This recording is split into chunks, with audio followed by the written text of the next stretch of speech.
kanina pinakita namin sa inyo yung en route namin na puro weather. Ganun na nga ang nangyari. We deviated. Ilan ba?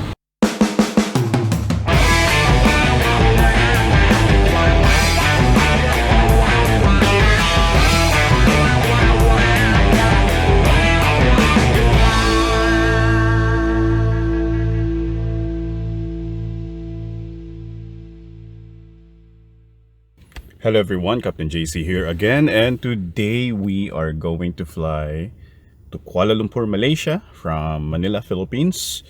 It's going to be a red-eye flight, which is my preferred flight compared to early morning flight. As you all know, it's not that I hate early morning flights, but I prefer flying red-eye flights compared to flying early morning flights because it's really hard to wake up in the morning.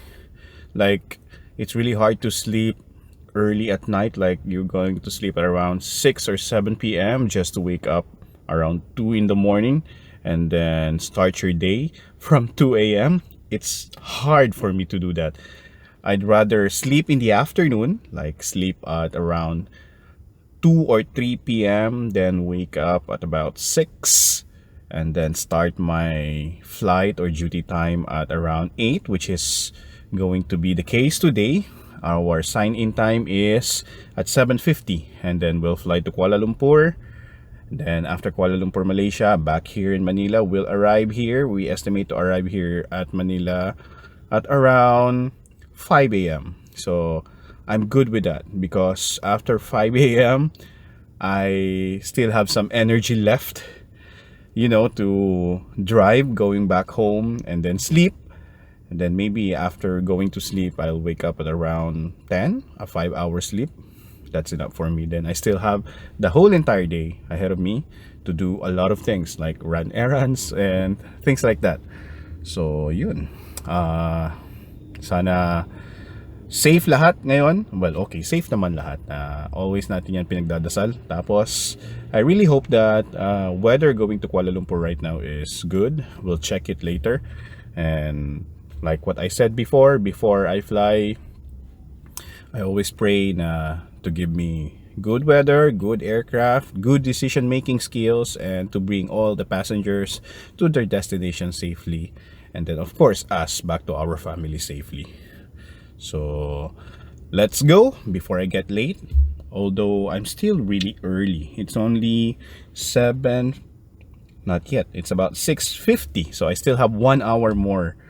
So, I'd rather leave early sa bahay kasi sobrang traffic na ngayon. As in, sobrang traffic na. Bumabalik na yung, hopefully we'll go back to our normal lives. And, of course, air travel is already picking up in this part of the world, the Philippines, Southeast Asian region. Dumadami na ulit yung flights natin. Hopefully, tuloy-tuloy na with the new variant again. The Omicron, I hope that it will not affect our air travel as much as the other variants did, especially during the early days of the pandemic. I hope we are all vaccinated, although it's not yet the case, but I'm sure people are well informed already. I'm really happy because I have some relatives na finally nag-decide na sila na kumuha ng vaccine kasi dati natatakot sila. But we keep on telling them na, hey, it's our only protection for what's happening right now. So, let's go back to our normal lives. Let's not fight the government regarding this matter. So, yun. Let's go, guys! And bahaba-haba pa tong araw natin. Ayan, guys. Nandito na kami sa briefing. Kasama ko ngayon si Chris. Yeah.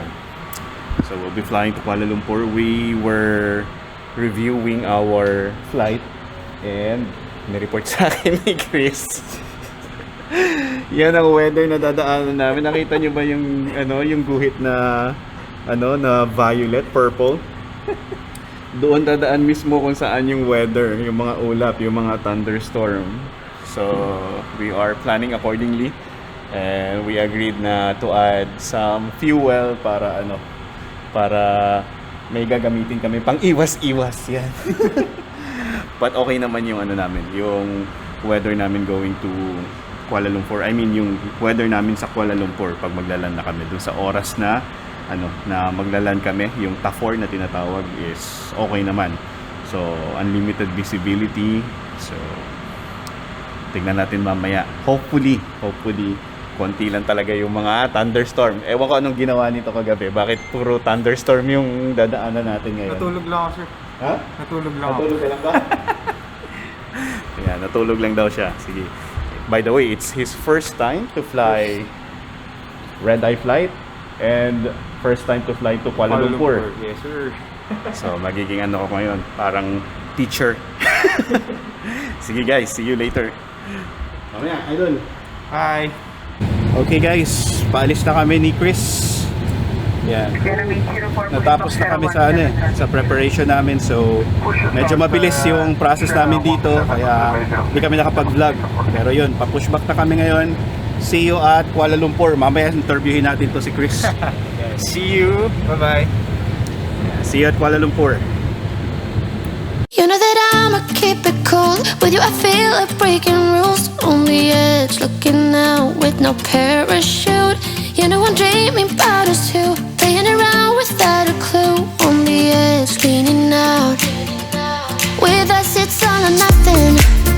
Ooh, but guess I need more of you. With us it's all or nothing. But guess I need more of you. You say it during night, but in the A few moments later. A little longer than a few minutes later. Hi guys, paalis na ulit kami ng Kuala Lumpur. Ang bilis lang, grabe. Ang bilis namin dito, so sa Manila na lang tayo mag-usap-usap ulit. Kasi masyadong, wala masyadong traffic dahil sa ganitong oras. Anong oras na ba dito? Alauna? 1:20 AM. Gutom na kami. Gutom na kami, punong-puno na ng kape yung system namin. So, kita na lang tayo ulit sa Manila. Yan, ready na kami. 3 hours. 3 hours 30 minutes. 3 hours 30 minutes. Yan. Another 3 hours and 30 minutes. We'll see you in Manila. We'll talk to you in Manila again. See you. See you, bye. How did we end up here in the corner looking like enemies? We used to be the team people talk about, what a chemistry. I can see it in your eyes. You don't wanna talk anymore. I wanna get so numb, while we enemies. Yan, top pilots, nakabalik na kami ng Manila. Dito na kami sa Manila. Yan. Kaliwag si Christian. Galing pare. Maraming salamat. Thank you din, sir. Thank you. Hindi namin kayo nakausap masyado dahil masyadong mabilis yung aming mga boarding processing. Masyadong pambilis. Wala masyadong passengers pero marami kaming cargo. So, yun. Pero interview natin si Christian. Saan ka ba galing, Christian? Saan ka lumipad? Cadet ka nga pala, Cadet, yes, sir. Batch 2. So, yan. Marami na ako nakakalipad ng mga puro mga cadets, mga made in Australia tong mga to. Yes, Yan. sir. Saan ba sa Australia yun? Sa Adelaide, sir. Adelaide? Adelaide. All the way. Ilang years ka doon? Bale, 1 year, 2 months, sir. 1 year, 2 months kayo doon? Yes, sir. Tapos pagbalik dito, Pagbalik dito naman, sir, pinadala naman kami Singapore for Singapore type naman rating. for Yes, type sir. rating sa Airbus. Yes, sir. Wow! Sarap! Sana all! Yun. Fun pa yun tawag dito, yung cadetship program. Ibig sabihin nun parang fly now, pay later kasi binabawas sa sweldo nila yung Bawas. ginamit nila dun sa training. So ngayon, nagtatrabaho na siya, yung sweldo niya, dun na kinakaltas yung mga Yes, sir. ginastos sa kanya sa training, di ba? Yes, Pare, sir. all you have to do is makapasa dun sa interview, examinations. Okay. Yan. So kailangan nyo mag-aral ng mabuti para mag-qualify kayo sa ganon. Yes, sir. Kasi si Christian, nag-aral to ng mabuti bago siya umabot sa point na yon. Di ba sabi mo sa akin, engineer ka? Yes, sir. Bago siya naging cadet sa Cebu Pacific, engineer na siya, may trabaho na siya. Anong klaseng engineer ka? Mechanical engineer, sir. Mechanical engineer? Yes, sir. Design engineer. Design? Yes, sir. Anong trabaho mo? Computer, sir. Computer? Teka, anong company yung pinanggalingan mo dati? Sa Ayala, sir. Integrated Microelectronics. Ano yan? Mga silicon? Mga microchips? Silicon, sir. Semiconductors, yes, sir. Okay. Mga maliliit na... Tapos umalis ka pa doon para magpiloto? Yes, sir. Dream mo Tanggap, talaga? Yes sir, childhood dream. Childhood dream talaga. Yes, sir. Tapos nagkaroon ka ng opportunity. Yes sir. Ooh, so yun. Guys, huwag kayong mawawalan ng pag-asa. Saka doon sa mga nagtatanong. Marami kasi nagtatanong sir, pag seaman ka ba, pwede ba? Kapag ka ba, engineer ka, pwede pa rin ba mag-change ng career? Architect, ganun-ganun. Pwede. Kahit ang importante, nakatapos kayo ng pag-aaral. Yes. Yun ang importante. Kaya mag-aral kayo ng mabuti, huwag kayong tatamarin. Kasi yun yung magiging key nyo sa sa pag-achieve nyo ng kahit anumang dream nyo. Katulad si Christian, engineer na, may sweldo na at lahat-lahat, naging piloto pa. So, Yes. anong tip mo sa mga mga gustong pumasok sa atin, sumama? Basically, pag gusto nyo lumipad, i-envision nyo and law of attraction. So every day, imagine niyo mangyayari siya. And syempre, hindi mawawala yung hard work. So basta nakaset kayo sa inyong goal, nothing is impossible. Oh. Basta iset nyo yung goal nyo, tapos you work hard on that goal, Yes, you're nothing is impossible. And the key to those goals is your education. Kasi kapag ka Yes. nag-aral ka ng mabuti, meron kang pinangahawakang Yes. diploma, mas madali yung buhay, di ba? kaya, yes, mas sir. mas gagaan yung yung pagpasok mo. Yes. Sige guys, yun lang.